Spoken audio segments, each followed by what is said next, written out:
Joignez-vous à la discussion. Appelez ou textez le 187 Cube Radio 1877-827-2346. Alors, on est content de le recevoir, honnêtement, le ministre de l'Environnement et de la lutte à la crise climatique au Québec, Benoît Charette, est avec nous. Bonjour, M. Charette. Un réel plaisir d'être avec vous.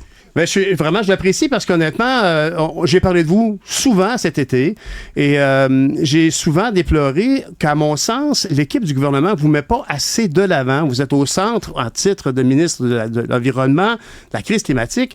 Vous devez, j'imagine, connecter avec tous les ministères dans toutes les décisions. Est-ce que vous avez le sentiment qu'en général, dans la société, on n'accorde pas assez d'importance à la question climatique et à la question environnementale? Ce sont des dossiers qui sont complexes et c'est difficile d'aller chercher l'intérêt des médias pour aller dans le fond des choses. C'est un ministère qui a pris beaucoup d'importance au fil des années. On a juste à regarder les budgets. Il y a quelques semaines, tout juste, on annonçait un plan de 10 milliards de dollars. Et quand je dis c'est difficile d'aller chercher l'attention des médias, il n'y a pas beaucoup de nouvelles qui ont découlé de ces annonces importantes. Donc, le ministère est bien présent. Je le suis également. Cependant, ce sont des dossiers qui sont complexes. Donc, c'est peut-être difficile de résumer une annonce de 10 milliards en quelques secondes ou à travers une clip, mais le gouvernement clairement accorde de l'importance à ces dossiers-là. Et moi, je suis le premier à souhaiter que l'on fasse davantage écho aux bonnes nouvelles parce que des bonnes nouvelles qui se font. On entend souvent parler de problématiques environnementales, elles sont nombreuses, je ne dirais pas le contraire, mais il y a des belles nouvelles aussi qui démontrent qu'on va dans la bonne direction à bien des égards. Je vais vous tendre une fleur, faire plaisir. Hier, vous avez dit l'association, comment ça s'appelle-t-il? L'Association québécoise de récupération des contenants de boissons, l'AQRCB, un acronyme presque aussi difficile que le nom complet. Vous les incitez à ouvrir plus de centres de collecte parce que c'est beau puis ça marche. Et ça, c'est une grosse réforme. Tout ce qui est gestion des matières résiduelles, moi, ça fait un petit peu plus de 5 ans que je suis dans les fonctions à l'environnement. C'est une des grandes réformes qu'on a initiées. La consigne, on parle de sa modernisation depuis les années 80. C'est vrai. Et aucun gouvernement n'a risqué d'aller de l'avant parce que oui, là aussi, c'est excessivement complexe en matière de logistique. On va de l'avant. La réforme a été en partie amorcée l'automne dernier en élargissant aux contenants d'aluminium notamment. L'année prochaine, c'est le verre, c'est le plastique. Parce que la consigne, c'est la récupération ultime. On récupère le contenant au lieu de discuter de qu'est-ce qui va dans le bac ou pas, puis Dieu sait que ça devient complexe. C'est une très, très belle forme de récupération parce que la valorisation, elle est facile. On a des débouchés pour ces différents produits-là, mais à partir de l'année prochaine, ce sont 5 milliards de contenants par année qui seront consignés au Québec. C'est majeur. Mais oui, la QRCB, on va le dire plus simplement, c'est consignation. Bon, parfait. Doit augmenter la cadence pour s'assurer d'atteindre ces objectifs-là. Et bien que la réglementation et la législation aient été adoptées par le gouvernement du Québec, qui la met en place, cette consigne-là, ce sont les producteurs. C'est pas le gouvernement qui est responsable de la mise en place. Et c'est là où cette semaine, en étant bien poli, parce que du beau travail qui se fait, on leur a rappelé l'importance, effectivement, d'accélérer la cadence. C'est un peu l'idée que j'avais de vouloir vous rencontrer, parce que, honnêtement, je vous trouve discret. Je ne sais pas si c'est une question d'avoir un attaché de presse plus agressif ou pas. Je comprends, vous avez tout à fait raison de dire que les enjeux climatiques sont des enjeux. Premièrement, le monde ne veut pas en entendre parler. Premièrement. Non, je ne veux pas en entendre parler. Premièrement. Deuxièmement, les journalistes disent, oui, c'est important, mais il y a plein d'autres sujets, alors que c'est le sujet de base. Sans le climat, si on se retrouve dans une terre invivable, il n'y aura plus rien. Fait qu'il faut s'occuper de ça à tout prix. En même temps, il faut nuancer, c'est-à-dire que le Québec n'est pas au premier rang des accusés au niveau des territoires et provinces canadiennes, parce qu'on y est encore, malheureusement. Il y a des États, des provinces qui génèrent une pollution de gaz à effet de serre spectaculaire pour une ressource qu'on consomme encore. Alors, c'est pour ça que je me demandais comment ça se fait qu'on vous a si peu vu, par exemple, dans les conférences de presse autour de Nordvolt. C'est pour un ministre qui est à la lutte au réchauffement climatique, Nordvolt, en soi, c'est une excellente nouvelle de voir la production de batteries chez nous. Il y a eu plusieurs rencontres avec autant les médias qu'avec les citoyens sur Nordvolt. Moi, j'ai rarement refusé des entrevues. Des fois, c'est une question d'agenda, mais je demeure excessivement disponible pour répondre aux questions des journalistes. Et oui, c'est un beau projet, Nordvolt. Oui, il y a eu des questionnements très légitimes par rapport au terrain, l'emplacement, les atteintes au niveau de la biodiversité, mais au final, il y a plusieurs mesures de mitigation qui ont été mises de l'avant. Il y a beaucoup de conditions qui sont posées à l'entreprise et c'est un projet qui chemine. On a entendu parler ces dernières semaines, là, c'est une entreprise internationale qui revoit un petit peu son plan de déploiement, mais le Québec demeure une priorité pour l'entreprise. Les travaux sont bel et bien amorcés, ça va bien. Et la question du BAP a été soulevée à plusieurs reprises au cours des derniers mois. Et ce que l'on a dit, ce que j'ai répété à plusieurs reprises, ne pas tenir de BAP n'empêche pas les obligations environnementales de l'entreprise. L'entreprise doit obtenir plusieurs autorisations pour procéder. Elle en a obtenu 2 à l'heure où on se parle au niveau du déboisement, mais également le début de la construction, mais elle devra en obtenir plusieurs autres au niveau de l'eau, au niveau de la pollution sonore, au niveau de la pollution aérienne. Donc, ce sont toutes des autorisations qui respectent les plus hauts standards au Québec. Mais Monsieur le ministre, pour moi, c'était comme une énorme chicane de famille dont j'avais honte. Parce que recevoir ou investir dans un projet comme celui-là, qui est un projet d'avenir, c'est certainement une bonne chose. Les gens qui, normalement, rêveraient qu'on ait une électrification du transport devraient être contents, mais ils ont chialé tout le long, à juste titre, parce qu'ils avaient le sentiment qu'ils n'avaient pas été entendus. Mais, encore là, il faut relativiser. Puis, je jette pas le blâme à personne, mais on a beaucoup donné la parole à des voix que je qualifierais de minoritaires, voire marginales. Il y a eu des groupes extrémistes aussi qui se sont... oui, on a fait du vandalisme, ça n'a jamais sa place. Certains gestes qui auraient pu être très conséquents au niveau de la santé, planter des clous dans les arbres qu'on coupe, effectivement. Tout à fait. Donc, on a beaucoup mis l'emphase sur les opposants, mais le ministère a organisé des séances d'information publique dans les 2 villes concernées. L'accueil, il est très bon au niveau local. Vous, votre mandat à vous, c'est pas de développer l'économie. Votre mandat, c'est pas de veiller à la santé. Oui, ou à la santé à long terme, au niveau climatique, au niveau environnemental. Mais votre mandat, c'est donc de donner le sentiment aux gens qui ont ça à cœur qu'ils ont un représentant.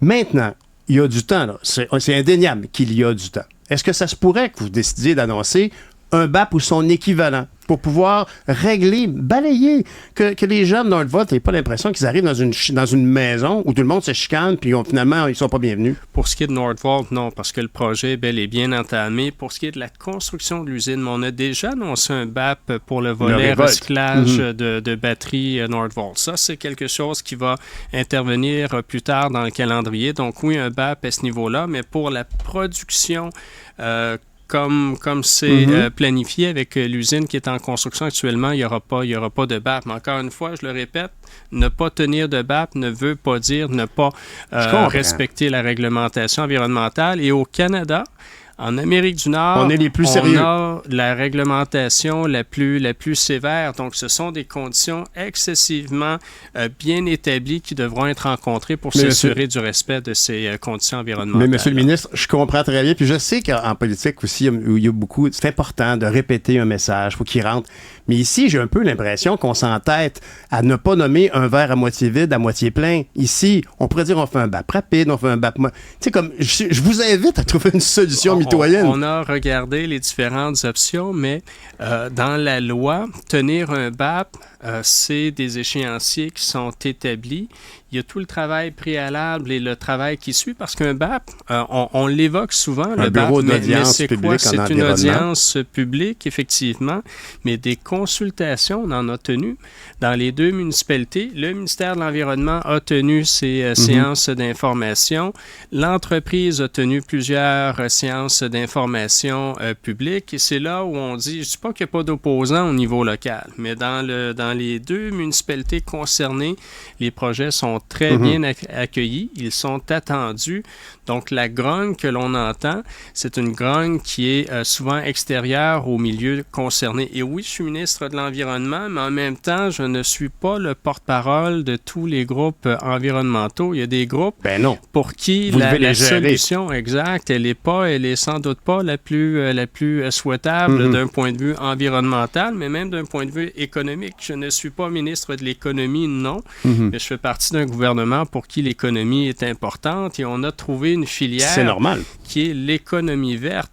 On est en mesure de se positionner à l'échelle mondiale pour justement nos batteries ultimement, mais même au niveau de nos émissions, vous en parliez tout à l'heure, le Québec, et on ne le dit pas suffisamment, en Amérique du Nord, c'est l'État où on émet le moins au niveau des gaz à effet de serre et c'est à l'honneur et c'est le fruit, et pas uniquement du gouvernement actuel. C'est aussi les ententes qu'on a faites avec les Premières Nations puis générer l'électricité avec l'hydroélectricité. On a certainement accéléré le pas au cours des dernières années, mais la première décision qui nous aide à ce niveau-là, elle a été prise il y a quelques décennies lorsqu'on a misé sur l'hydroélectricité plutôt que d'autres formes d'énergie, que ce soit le charbon ou d'autres sources d'énergie très, très émissives en matière de gaz à effet de serre. Donc, on a un bilan qui se défend bien depuis quelques décennies et on accélère le pas, je le mentionnais, avec des budgets là, qui n'ont aucune mesure. Moi, je regarde les budgets qui étaient dévolus au ministère de l'Environnement avant mon arrivée et je me l'attribue pas. Là. C'est une volonté gouvernementale. On a décuplé de façon significative ces budgets-là. Tout à l'heure, je vous parlais d'un plan de 10 milliards. 10 milliards, c'est pas un plan là, qui est dessiné sur un coin de table. C'est budgété. On a des mesures, on a des programmes précis pour l'utilisation de ces sommes-là. Et je regardais à l'échelle internationale, et si on se compare au niveau par capita, il y a très, très peu d'États dans le monde qui investissent comme le Québec le fait au niveau de la lutte au changement climatique. Donc, on serait bien positionné au niveau de nos émissions. Si on se compare, on pourrait faire mieux, évidemment, puis on va essayer d'électrifier notre transport, etc. Puis, effectivement, donc, on a investi beaucoup là-dedans. Ben, tant mieux. Moi, ce que je crois, en tout cas, c'est que c'est un enjeu qui, aujourd'hui, en fait, tout l'été, moi, j'en ai beaucoup parlé, mais tout l'été, on a été frappé par la situation météorologique. C'est, quelque part, ça, c'est votre dossier. C'est votre dossier d'entendre les préoccupations environnementales des gens, par exemple. Et donc, je vous invite à prendre plus d'espace, parce qu'au niveau de ces préoccupations-là, c'est vers vous qu'on regarde. Est-ce que vous êtes inquiété de ce qui se passe du côté de Chalk River? Il y a des gens, là, je sais que vous avez émis des lettres à ce sujet-là. Y a-t-il des développements récents? Parce que ultimement, c'est sécuritaire, mais c'est quand même pas rassurant de savoir qu'il y a des déchets nucléaires dans un bassin versant vers le fleuve Saint-Laurent. Deux choses là-dessus. C'est préoccupant dès qu'on parle de nucléaire. Il faut savoir gérer les déchets radioactifs, mais il faut savoir que le site entrepose déjà de ces déchets-là depuis plusieurs décennies et ils sont entreposés dans des conditions certainement pas optimales. Donc, il faut trouver une solution pour ces déchets-là. Si ça doit être le site de Shark River en question, nous, ce que l'on dit, c'est de compétence du gouvernement fédéral et j'ai invité mon homologue Stephen Guilbeault à être plus à l'écoute des préoccupations des communautés. Moi, j'ai rencontré les communautés autochtones, notamment dans le secteur, qui se sont montrées très inquiètes de ces projets-là qui sont en développement. Il en faut. Moi, il va falloir du nucléaire, donc il va falloir un endroit pour les entreposer. Non seulement le nucléaire à l'échelle mondiale est une solution pour la décarbonation. Au Québec, on n'est pas encore tout à fait rendu là, étant donné justement la place de l'hydroélectricité, mais on aura à se poser la question au Québec aussi. Mais déjà, aujourd'hui, il y a beaucoup de déchets radioactifs qui sont proprement canadiens, sinon qui émanent même du Québec, qu'il faut gérer, qu'il faut traiter. Le site de Shark River a ce mandat-là depuis longtemps dans des conditions qui ne sont pas optimales. Donc, je comprends le projet de vouloir établir une structure plus permanente et surtout plus sécuritaire. Reste à savoir comment on rassure la population et dans quelles conditions c'est fait. Et c'est là où peut-être le gouvernement fédéral aurait intérêt à être plus proactif, à aller à la rencontre justement des communautés qui se montrent très, très inquiètes. Vous semblez évoquer qu'on pourrait même bonifier la sécurité des déchets nucléaires qui sont déjà là en rehaussant pour être en accueillir d'autres, à s'assurer d'avoir de meilleures barrières? J'ai lu et vu plusieurs rapports sur le site actuel. Je ne dis pas que c'est inquiétant, mais ce ne sont certainement pas les conditions d'entreposage les plus optimales quand que l'on sait les conséquences que pourrait avoir un accident avec ces déchets-là. Et le nucléaire, ce n'est pas uniquement pour produire de l'énergie. C'est une forme d'énergie, certainement. Mais on a des déchets nucléaires à travers les produits médicaux. Ben oui, le radium vient de Chalk River. Exact. D'ailleurs. Donc, il faut apprendre à bien gérer ces déchets-là pour s'assurer que ça ne vienne pas contaminer, que ce soit notre eau, que ce soit nos sols. Et on sait qu'une contamination au nucléaire, c'est non pas des dizaines d'années, mais des centaines, voire des milliers d'années de contamination. Absolument. Et comme vous m'en parlez, comme vous parlez des rapports, comme vous êtes le député de Deux-Montagnes, que votre secrétaire parlementaire est député d'Argenteuil, je dois vous demander, moi j'en ai parlé souvent cet été, je veux pas ameuter les gens, je veux juste avoir des réponses. J'ai parlé à Stephen Guilbeault, j'ai parlé à Jonathan Wilkinson. J'ai envoyé 9 questions via le vérificateur général sur l'état de la conduite du pipeline 9B qui traverse entre, justement, chez votre collègue d'Argenteuil, entre Saint-André-d'Argenteuil et Pointe-Fortune, plutôt dans l'autre sens, parce que ça vient de l'ouest. Et vous êtes dans Deux-Montagnes, l'endroit où part le pipeline de kérosène qui s'en va à Saint-Lazare. Les réponses relativement à la sécurité, à l'entretien, à tout ça, que j'ai reçues, là, c'est vraiment rien. C'est rien. Est-ce que vous êtes rassuré? Est-ce que vous savez que ces infrastructures sont en bon état? Parce qu'on voit la situation à Montréal ce matin où tout le monde patauge dans l'eau sous le pont Jacques-Cartier. C'est pas du tout la même chose. C'est une conduite d'eau potable. Mais une conduite, ça pète. Dans quel état est-ce que c'est sous la rivière des Outaouais? Ce que les gens figurent très peu, parce que c'est pas visible, mais des pipelines, des pipelines, il y en a partout. Le Québec est traversé de pipelines de cette nature-là. Naturellement, les entreprises ont des obligations quant à leur entretien. Il y a de la réglementation qui vient les obliger à justement respecter leurs obligations. Mais des risques, malheureusement, le risque zéro n'existe pas. Donc, il faut que ces entreprises-là et le ministère et les ministères concernés puissent se préparer en conséquence. Vous parliez de ce qui se passe présentement là, aux alentours du pont Jacques-Cartier, situation complètement différente, mais on a une instance au ministère de l'Environnement qui s'appelle Urgence environnementale. Actuellement, ce matin, il n'y a pas d'enjeu environnemental, mais Urgence environnement est quand même mobilisée dans l'éventualité où il y avait un enjeu.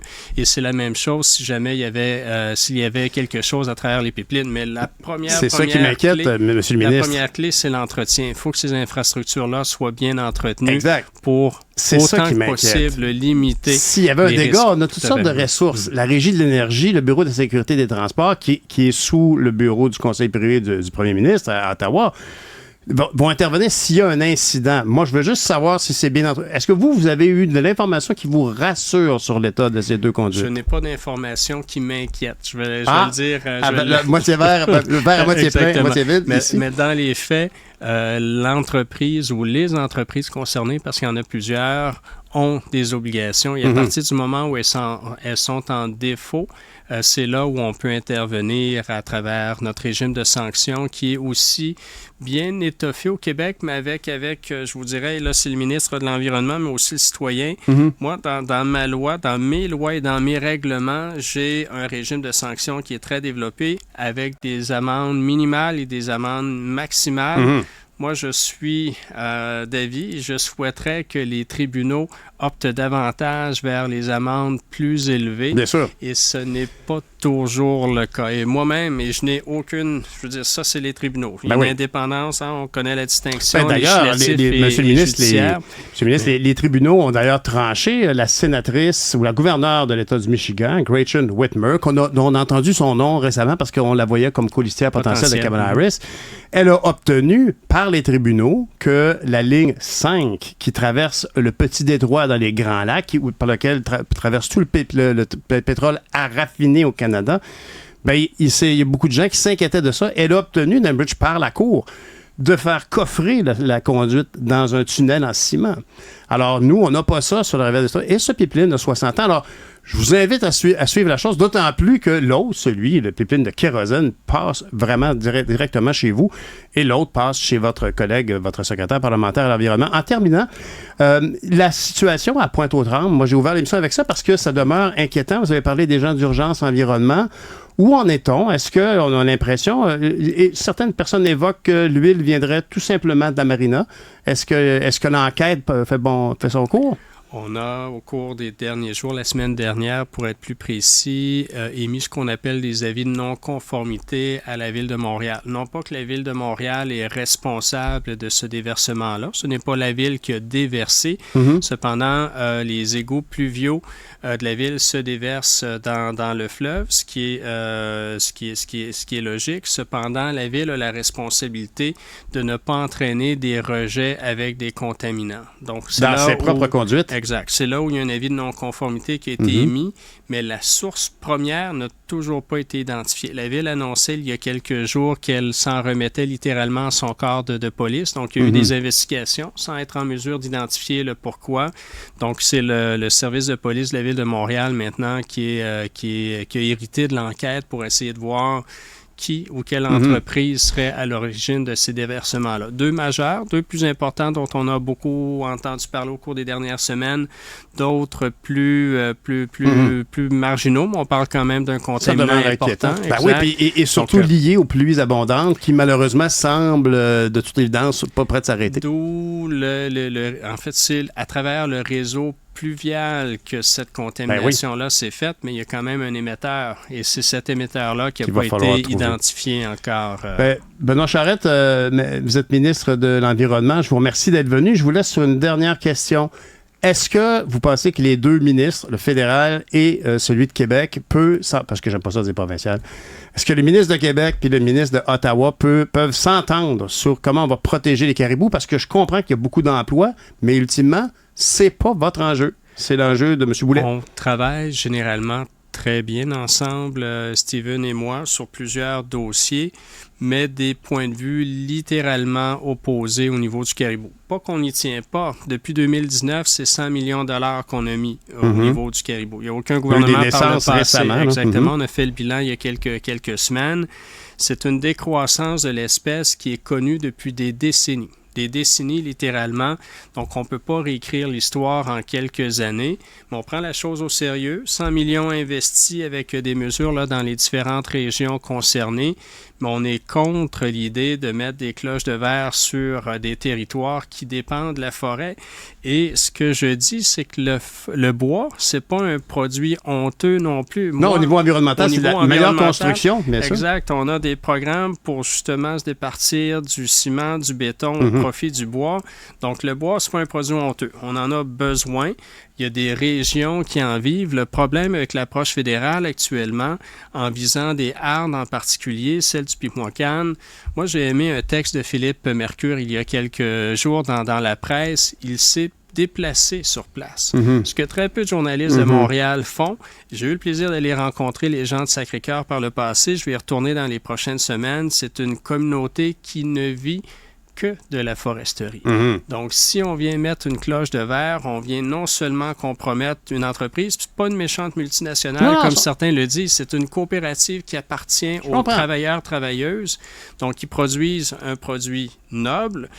Ça fait vivre une région entière. Donc, ce que je dis au gouvernement fédéral, n'imposez pas une mesure sans prendre la mesure de l'impact que ça va générer. Certains disent le décret fédéral touche à peine 4 % de la capacité forestière du Québec. Ça peut sembler très peu, mais quand ce 4 % est concentré sur un petit territoire, c'est catastrophique pour le milieu visé.